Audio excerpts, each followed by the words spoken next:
Thanks for being here for another segment of What Women Bring, a Closer Look. Today, I had such an enjoyable and enlightening conversation with Mrs. Spann, Entrepreneurship Honoree 2025. Mrs. talks candidly about how she was led to start her own nonprofit and school. She also drops some helpful tips on how she maintains a work-life balance.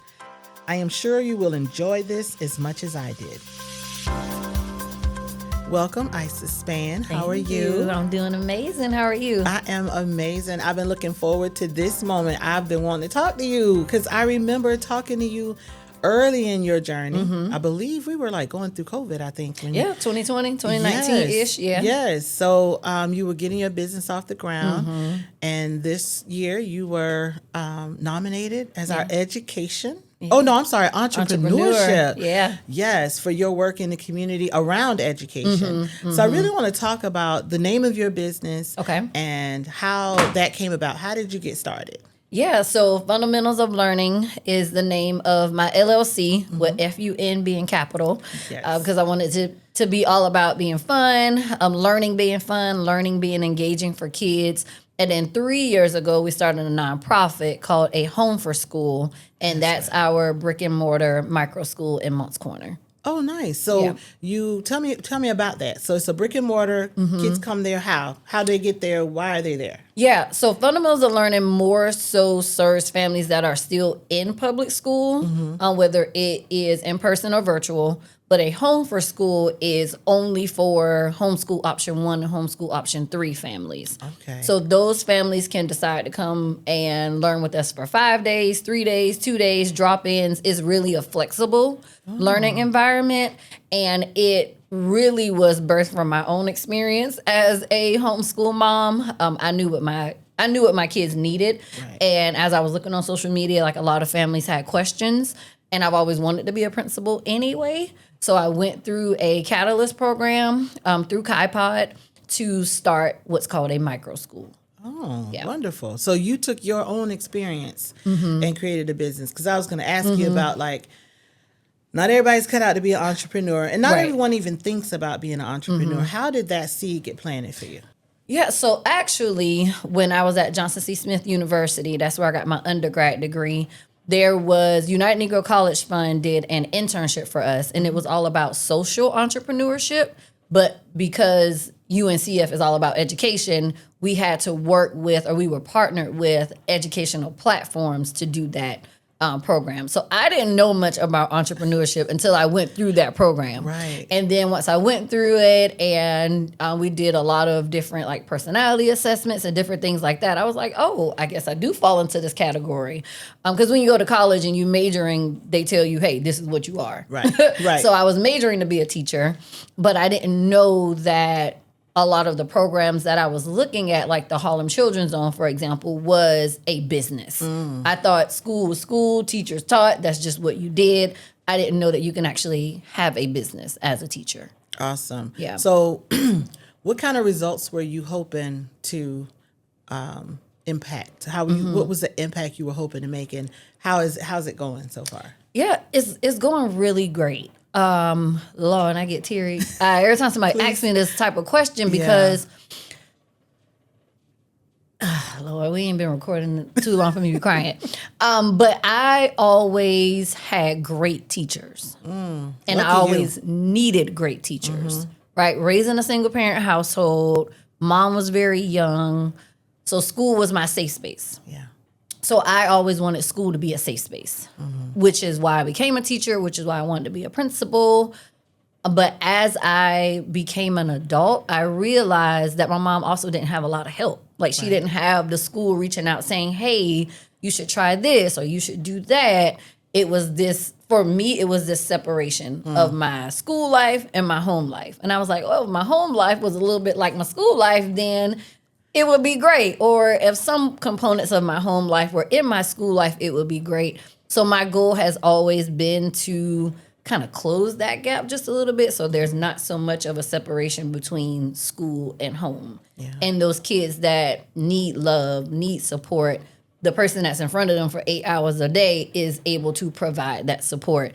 And also that person that is loving on the kids loves on the mom, the dad, the grandma, whoever is taking care of that child. So that's my goal, to kind of bridge that gap between the two. I love that, bridge building, because a lot of times that's what's missing. There's something in the middle that's missing. You got the two components, but there's something there. So you're being that bridge. Yeah. You've created that bridge. That's awesome. So you got a little teary-eyed. I'm gonna go back there just a little bit. Yeah. So what was going through your mind? What stories or what feelings make you get teary-eyed when you talk about that? Just being seen by the teacher. Yeah. Right? Like, yeah, they wanted me to pass. Yeah, they wanted me to take this test, but they knew when I was hungry. They knew when I needed a hug. They knew when I needed a break. Like, I can remember one of my teachers, Miss McLaughlin, she would give me $1, and that's back in the day when you had the vending machines, like, right across from the teacher classroom. She would give me $1 to buy her Lance crackers and to buy me one. Wow. Or teachers just seeing how I would finish early, and they would, like, give me stacks of papers to grade. Or, like, they always held me accountable. Or they gave me responsibility. And even going through high school, I was a hot Miss Express my 9th and 10th grade year, wasn't listening to teachers, wasn't, trying to do anything, like, had this terrible attitude and just mindset overall. And then I met Major Mitchell, who was the JROTC instructor, and he saw that I could be a leader. Like, he saw past the hurt, past the pain, past all those things. And he made me a leader. Like, he made me the battalion commander of the entire JROTC program my senior year of high school. And I, to this day, know that I was not qualified. Like, I knew the boys. They knew all the stripes. They knew all the Army lingo. Like, they literally wanted to go into the Army. Right. Like, that was their dream. And they wanted that role. But he gave it to me. Right. And just knowing now that kids are not as seen. Right. Right? The teachers want the grade, the principals want the score for the school, the district wants all these things so they can get the finances allotted, and nobody is really, like, seeing the kid. Yeah. And if they have a behavior issue, it's, they need medication. Not they need somebody to guide them, somebody to mentor them. Right. Or even if they're struggling academically, like I just went through it with my own third grader. It's like, oh yeah, she has an issue with reading and math. Good luck with that. I'm just like, oh, okay. And Wow. and I'm an educator. I'm just like, I know I can help her, but where is the support? So that's why I get teary-eyed, because I know that there are so many great kids that may not be math whiz, reading whiz, but they're so creative and they have a lot of talent. And I just feel like it's overlooked a lot of times. Nice. Yeah. Well, I'm glad you're there. Yeah. I'm glad you're there. And you have your own experience to lean into and to know what's needed and what's necessary. Yeah. So we talked a little bit during the event about just how women leaders are misconceived. Sometimes people just misinterpret our actions, our methods, our movements. How have you personally or professionally been misconceived? Because you say you was a hot mess express. I don't see that. I wouldn't have guessed that. But how have you been just misconceived sometimes? Ooh. So I had a thought yesterday when I started my teaching career in Charlotte, but I moved to Charleston 2015. Okay. So I want to say, like, my third year teaching in Charleston, I was always the assistant. I don't know if I said this on stage or not. But so because I taught lower grades, there were always 2 teachers. Okay. And for whatever reason, I don't know if it's because I look young or, well, I know in one situation is because I look young. And the second situation is because I'm a Black woman. So the white woman that was my co-teacher, so that means I'm writing all the lesson plans, I'm contacting all the parents, I am certified, and this person is not. But every place that we went in the building, she always got asked the questions. Like, even when I would say, like, hey, I'm the teacher, like, what do you need? Like, what questions do you have? That was one, like, professionally where I was always the assistant. Yeah. No matter what, I was always the assistant. And then there were just challenges where if for example, I wore strong black queen earrings to the elementary school that I was working at, and I got called into the office and I got reprimanded for wearing them. And it kind of just like in that moment, and I think I was 28, 29. And the only thing that was running through my mind is if I'm being attacked like this as a grown woman, right, I can imagine how kids feel. I can imagine how you look at kids and think about kids. So those were just like some experience for me where the attack was just so sad. Yeah. And just so disheartening that I was just like, yeah, I have to do something. Like I have to say something. I have to be a voice because it's not going to change if I took it personally. Right. If I don't say something, yes. it's not going to change. Yeah. Well, and that's what we need today too. And everything that's happening is somebody's got to speak up, and you do have to take it personal because when we believe that that's happening to them over there, or that's not my issue, that's not, then who's going to stand up for the people whose issue it is? Right. So that's awesome. Yeah. Talk about work-life balance. I don't believe in it exactly. I believe in work-life integration. Okay. I'm not sure, or the balance is not like even scales. Yeah. It's more, some days I'm over here. Some days I'm over here. But it's still balance. And it's a balance. So you went deep into I loved the boundaries. The boundaries was so good. Yeah. And it was like, listen, don't contact me on this day. This is for my husband. These for my kids. So I want the people who weren't in the room to hear, or those who were to hear it again, how important the boundaries and how you set that, even as an independent entrepreneur. You don't have the luxury of having just your paycheck. You got to get out there and you got to make it happen. Yeah. Right. And you talked about Chick-fil-A can close you on can Sundays too. because they got a lot of money, but you can too. Talk about the boundaries and how that came about. How did you decide that was so important for you? Yeah. So I read a lot. One of my college professors, and I asked him like, hey, how can I be a better writer? He's like, you got to read more. So I read a lot of books. I listen to a lot of podcasts, and one of them and I listen to a lot of sermons, and one of them just spoke about when you look at when you go to a financial planner and they look at your account, they can tell what you value based on where you spend your money. Right. So on the flip side of that, we know what you value on how you spend your time. So for me, and I can't remember if I said it on stage or not, but I can go to the grave being a bad entrepreneur that failed. But I cannot go to the grave being a bad mom or a bad wife. Okay. So if it comes to a point where my time with my family or my spouse is interrupted, I'm going to always choose them. So I also believe you treat people how to treat you. So if I'm always available, you're going to always call me. Yeah. If I'm always responding to text messages, you're going to always text me. But if I say, hey, plain and black and white, I am not available after 6 p.m. on this day. Yeah. Or I'm not available before, 6 a.m. on this day. But I also had to learn that because when you're in the early stages of entrepreneurship, you feel like you got to go to every table and event. You feel like you got to sign up for every conference. You feel like you have to go everywhere. But I'm also very in tune to the spirit.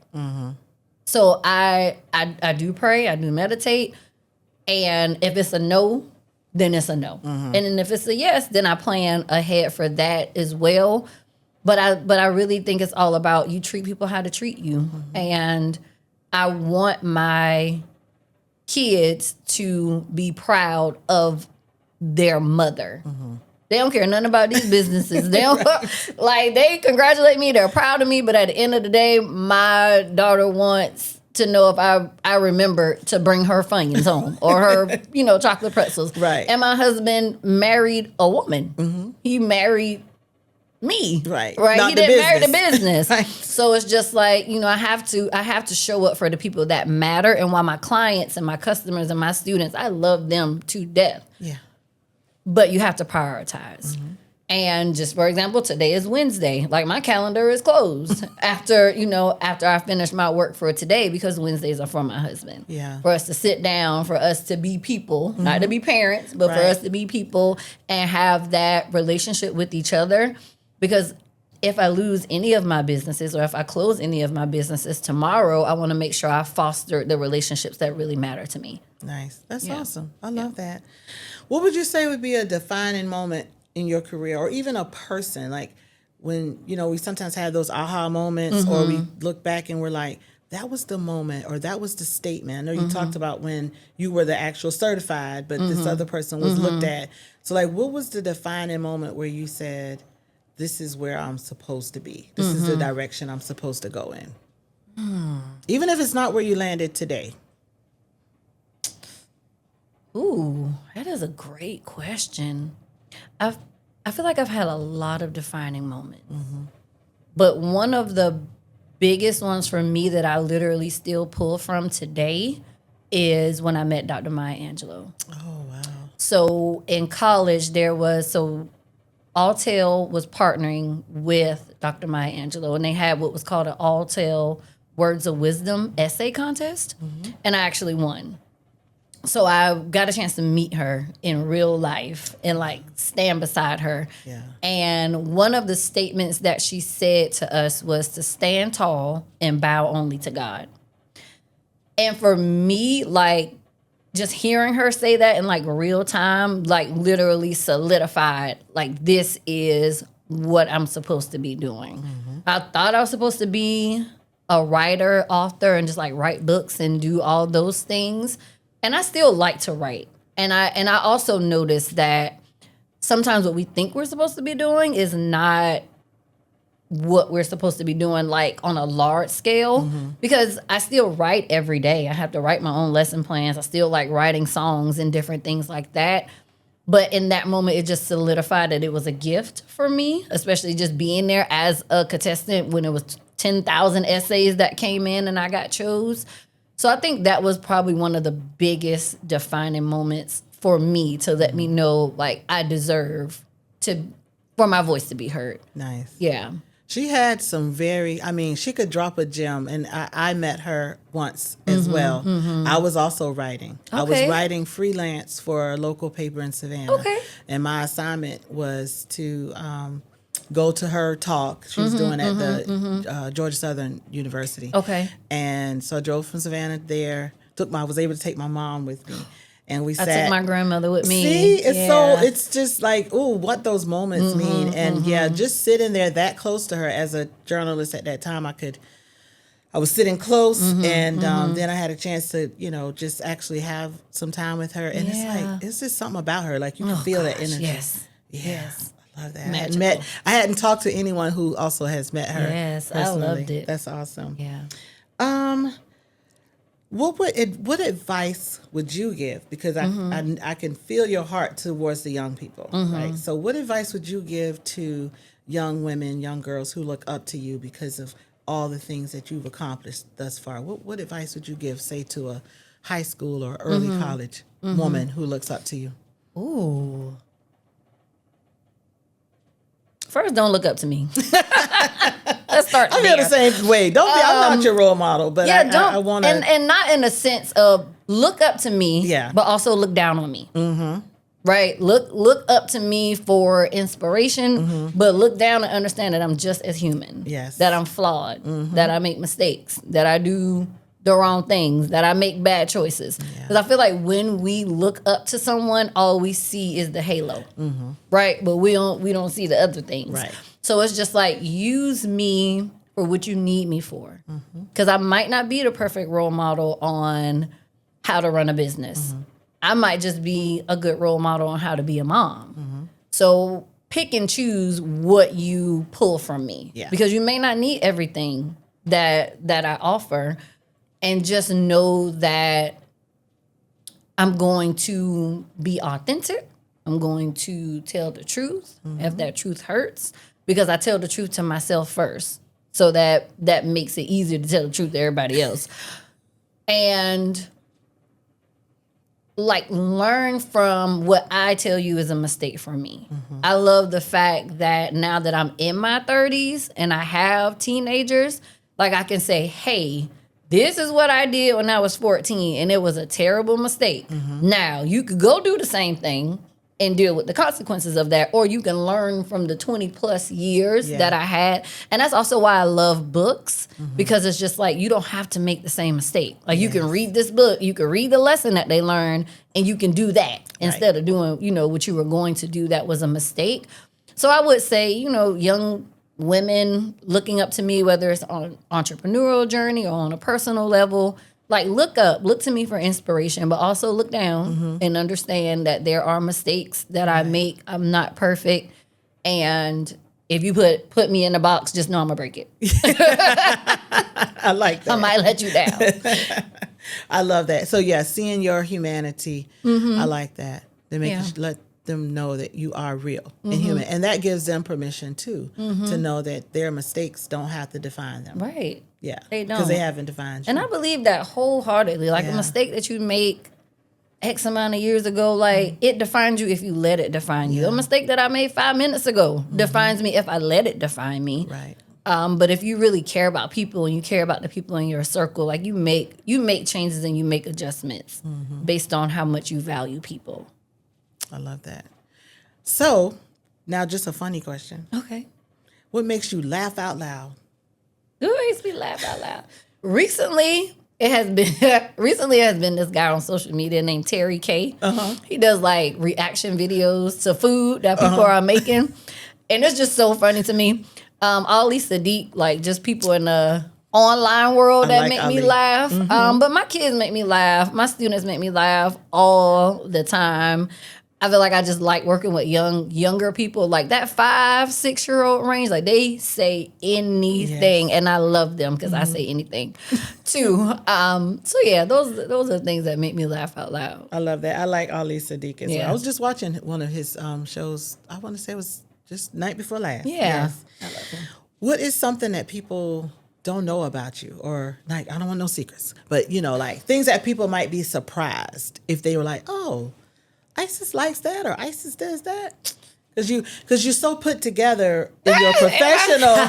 But like you said, you have your stuff too. I love line dancing. I think you got a little bit of that at the luncheon. I love on the ground. I love to dance. Yes. I love to step. I'm a serious spade player. Oh, so I have serious. to leave you there to say, well, Yeah, I'm not that good. I know the rules, but I will get put off the table. Very serious. Like played for 2 hours straight at homecoming serious. I love doing that. And I don't think anything else would be surprising. Yeah. But I'm a really good dancer. I was surprised when I saw you with the line dance. That was cute. Oh, no, I have my fan everywhere I go now. That was really cute. Well, you know what? This time is going by really fast. Yeah. But I have learned so much. And Okay. I like you even more. I liked you a lot, and I like you even more.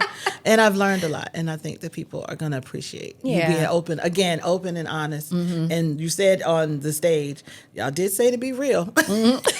So, and you were. Yeah. So how can we find you on social media? Yes, just my full name, Isis Amelia Spann on Facebook. And IsisSpann.com is my website, and that'll give you information that you need about the school, about the tutoring, whatever programs we have going on is on the website. And then Isis Amelia Spann on Facebook. Awesome. Well, we will make sure that people know how to reach you. And if they need your services, they'll know how to get in touch. Sounds good. I appreciate your time. Thank you. Thank you.